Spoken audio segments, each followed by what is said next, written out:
Siria está aquí, a 8 horas de avión de España. Es la mitad de grande y su población se concentra aquí. ¿Por qué? Porque toda esta zona es un enorme desierto, pero un desierto muy importante. Tiene 1/3 de las reservas de petróleo del mundo y también de gas natural, según algunos el nuevo petróleo. Para sacarlo de aquí y llevarlo a Europa, hay que rodear toda esta península y salir por el canal de Suez. Como te puedes imaginar, aquí te cobran. Pero hay otra manera más fácil, la línea recta. El que controle estas tuberías las puede abrir y cerrar, como un grifo. Si no pagas, no hay petróleo, ni gas. Esta región es la polla. La civilización en el planeta empieza en 3 sitios y este es uno de ellos. Mesopotamia, aquí.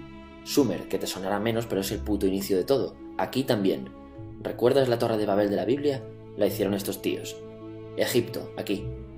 Siempre ha sido un punto de contacto entre Oriente y Occidente, dando a Asia salida al Mediterráneo. Quizá por eso aquí nacen las principales religiones monoteístas, el judaísmo, el cristianismo y el islam. El islam es el último que llega y de hecho acoge a las 2 anteriores. Adán, Noé, Moisés, Jesucristo son considerados profetas islámicos. Bueno, al grano. Como la zona es la hostia, todos han querido controlarla y siempre ha estado dentro de algún imperio. Persas, griegos, los romanos. El imperio romano termina partiéndose en 2, y finalmente solo sobrevive esto. Ahora es cuando la última religión monoteísta, el Islam, construye su propio imperio. ¿Te acuerdas de las cruzadas? Bueno, pues son los europeos cristianos intentando recuperar esta zona de la que estamos hablando. Los últimos en llegar son los turcos, que ojo, no vienen de Turquía, sino de a tomar por culo en Asia, junto con Gengis Khan. Lo conquistan todo y fundan el Imperio Otomano. El Imperio Otomano se queda ahí hasta la Primera Guerra Mundial, 600 años. Cuando acaba la Primera Guerra Mundial, aparecen pequeños países donde antes estaba el Imperio Otomano, y por primera vez vemos a Siria en un mapa. Hasta ahora la habíamos dibujado para no perdernos. ¿Y quién se inventa esos países? Lo que te voy a contar es alto secreto. Bueno, lo era en 1916. Este súper secreto se llama Acuerdo de Sykes-Picot. Los franceses y los ingleses no podían derrotar solos al Imperio Otomano. Solo podían si les apoyaba la gente que vivía dentro, en su mayoría árabes. ¿Cómo se los ganaron? Pues les prometieron la Gran Arabia, un país solo para ellos. El único problema es que era un timo. Antes de seguir, recuerda una cosa. Los árabes son un pueblo, pero no una religión. O sea, un árabe puede ser musulmán, puede ser cristiano, y antes del Islam parece que hubo tribus árabes con tradiciones judías. Bueno, pues a los árabes no les dieron ese único país que les habían prometido.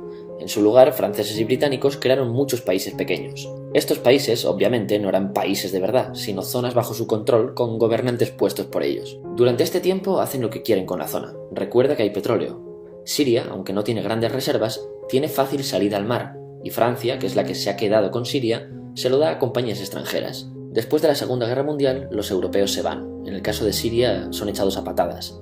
Pero antes de irse, crean otro estado, Israel. No es el momento de hablar de ello, pero es un estado muy polémico que sus vecinos no reconocen. La prueba es que nada más irse los británicos, todos estos estados lo atacan.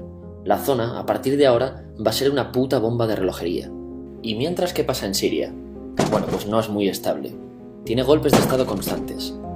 En esa época aparece en Siria una ideología que se hace con el control y se expande por el mundo árabe, el Ba'ath. Esta ideología mezcla el antiguo sueño de una sola nación árabe con ideas socialistas. Y algo muy importante, es laica, o sea que no es religiosa. Siria se llega a unir con Egipto, un país con el que no tiene frontera. Pero no es algo raro, muchos de estos países intentan hacerlo también. Como recordarás, a esta gente se le había prometido un solo país y las ganas las seguían teniendo.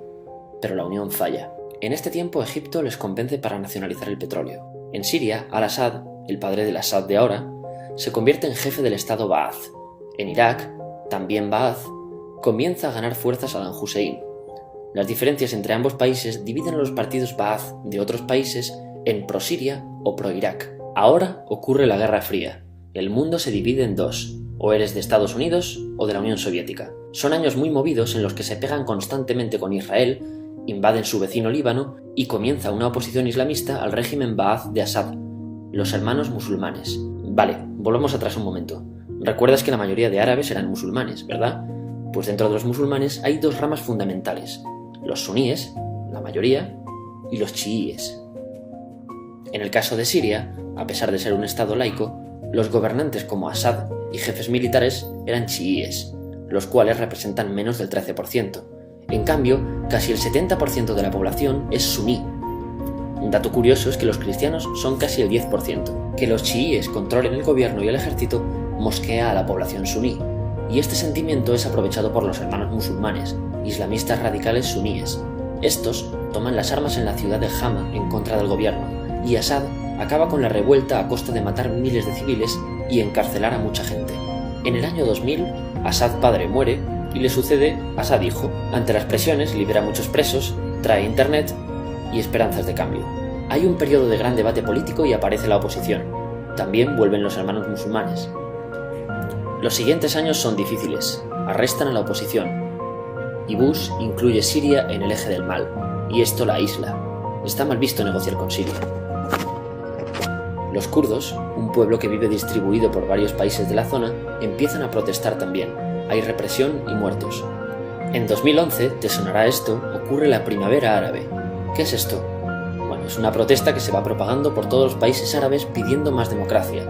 Como ves, el mundo árabe, a pesar de estar dividido en países, tiene tendencias generales. Cuando llega a Siria, Assad hijo termina usando el ejército y en los enfrentamientos mueren unas 1000 personas. Los enfrentamientos irán escalando hasta que se conviertan en guerra civil. No hay un momento exacto de inicio. Lo importante es que hoy en día hay numerosas facciones en juego. Vamos a verlas. Pero primero piensa en que todo está dividido entre chiíes, la minoría, y suníes, la mayoría. Chiíes y además laicos, o sea no religiosos, son el gobierno de Al-Assad. Controla todo esto, que si recuerdas son básicamente las zonas chiíes del país. El gobierno de Assad está enfrentado al resto. También mayoritariamente laico, pero suní, es el Ejército Libre de Siria o FSA en inglés. Junto con el Frente Islámico, que es religioso, y otros 70 y pico grupos más, forman una coalición que la prensa llama simplemente la oposición. También suníes e islamistas, pero radicales, son Al-Nusra, llamados Al-Qaeda en Siria, porque son básicamente eso, Al-Qaeda en Siria. Otros islamistas radicales son el ISIS o Estado Islámico. Salen de Al-Qaeda en Irak, controlan la mayor parte de Siria e Irak y se han hecho famosos por sus atrocidades. Su objetivo teórico impacta a muchos. Es un Estado Islámico a lo largo de Asia, África y Levante, aunque a ti ya te suena, ¿verdad? En naranja tenemos al pueblo kurdo, que recordarás porque el presidente Al-Assad lo reprimió, al igual que gobiernos de países próximos también hacen. Ahora controlan militarmente esta zona. Antes de terminar, repasemos los apoyos internacionales a fecha de octubre de 2015. Las fuerzas de Al-Assad son apoyadas por Rusia, que ya tenía base militar en el país antes del conflicto, por Irán y por China. Todos son países de lo que Europa llama Oriente. En contra de Assad, apoyando a la llamada oposición, luchan Estados Unidos, Turquía, Francia, Gran Bretaña y Arabia Saudí. Podemos terminar con algunas conclusiones. Te advierto que esto ya es pura opinión. Si recapitulamos, vemos que la región es estratégica. Por su situación privilegiada, todos la quieren. Siria siempre ha estado bajo el paraguas de grandes imperios. Piensa que hace 100 años la actual Francia era Francia, Gran Bretaña era Gran Bretaña, pero es que hace 200 también, y hace 300 también, y hace 400 también. En cambio, Siria solo es Siria desde hace menos de 100 años, y solo se gobierna a sí misma desde hace poco más de 50. Además, jamás decidieron sus fronteras, se las impusieron. Europa divide Oriente Medio a su antojo para controlarlo, diseñando países sin tener en cuenta su población. Muchos historiadores dicen que todo pueblo tiene la necesidad de manejar su propio destino, pero estos ingredientes que hemos visto juegan en contra de proyectos como la Siria Ba'ath, que encima usa la represión para mantenerse. En última instancia, producen una guerra civil. En este contexto no es extraño que aparezcan actores que se alimenten de la desesperación, el sentimiento suní de opresión y la visión de Occidente como invasor. ISIS usa la identidad árabe y la mitología de antiguos imperios. Cuando quieras entender el presente, pregúntate: ¿y el pasado?